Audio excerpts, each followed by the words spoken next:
எல்லோருக்கும் வணக்கம். நான் இப்போ ஒரு சாம்பார் செய்துருக்கேன். இந்த சாம்பார் 50 பேர் சாப்பிடக்கூடிய அளவிலான ஒரு பெரிய அளவிலான சாம்பார் செய்துருக்கேன். இந்த சாம்பார் தோசை, இட்லி, சோறு எதோட வேணுமென்றாலும் சேர்த்து சாப்பிடலாம். நான் இன்றைக்கு செய்கிறது இட்லிக்காக.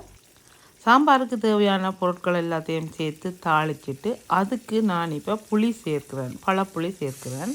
இந்த குக்கரில் 5 லிட்டர், அதாவது பெரிய அளவிலான மரக்கறி எல்லாம் போட்டு அவிய வச்சுருக்கிறேன். இந்த குக்கரை நீங்கள் அந்த ஆவி போகும் வரையும் திறக்கக்கூடாது. நீங்கள் இந்த குக்கரை சிங்கில் வச்சுட்டு அதுக்கு மேலே பச்சை தண்ணி ஊற்றணும். எந்த விதத்துலேயும் மேலே இருக்கிற விசிலே எடுக்கக்கூடாது. ஆவி போன பிறகு தான் நீங்கள் அந்த விசிலே எடுக்கணும். அவிச்ச காய்கறிகள் எல்லாத்தையும் இப்போ நான் இந்த தாளித்த பொருட்களோடு சேர்க்கிறேன்.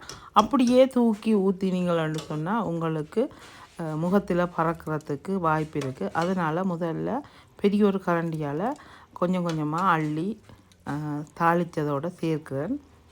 கடைசியாக மீதி இருக்கிற அவிச்ச பொருட்களை குக்கரோடு சேர்த்து சாம்பாருக்கெல்லாம் சேர்க்குறேன். சூப்பரான ஒரு அமேசிங்கான சாம்பார் இன்றைக்கு செய்கிறேன். இதுக்கு ஒரு சீக்கிரட்டான இன்க்ரீடியன்ட் நான் சேர்த்துருக்கிறேன். இந்த சாம்பார்ன்ற ரெசிபி உங்களுக்கு வேணுமென்று சொன்னால் எனக்கு கமெண்ட் பண்ணுங்க. நான் அடுத்த ஒரு வீடியோவில் இந்த கோல்டன் சாம்பார் எப்படி செய்கிறதுன்றதை உங்களுக்கு வீடியோவாக கொடுக்குறேன்.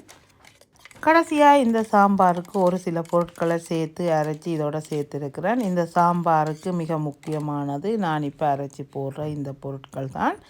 சைவ பிரியர்கள் மட்டுமில்லை, அசைவம் சாப்பிட்றவர்கள் கூட விரும்பி சாப்பிடக்கூடிய சூப்பரான ஒரு சாம்பார். அதிக காய்கறிகள் இல்லாமல் ஈஸியாக குயிக்காக ஒரு சில பொருட்களை வச்சு இந்த சாம்பாரை செய்து முடிச்சிருக்கிறேன். உங்களோட வீட்டில் நடக்கிற விசேஷங்களுக்கு நீங்களே தனி ஒரு ஆளாக எத்தனை பேருக்கு வேணுமென்றாலும் இந்த மாதிரி சாம்பார் ஈஸியாக செய்யலாம். இத்துடன் இந்த வீடியோவை பொறுமையாக பார்த்து கொண்ட அனைவருக்கு நன்றி, வணக்கம். நன்றி. Thank you so much. Golden sambar ready.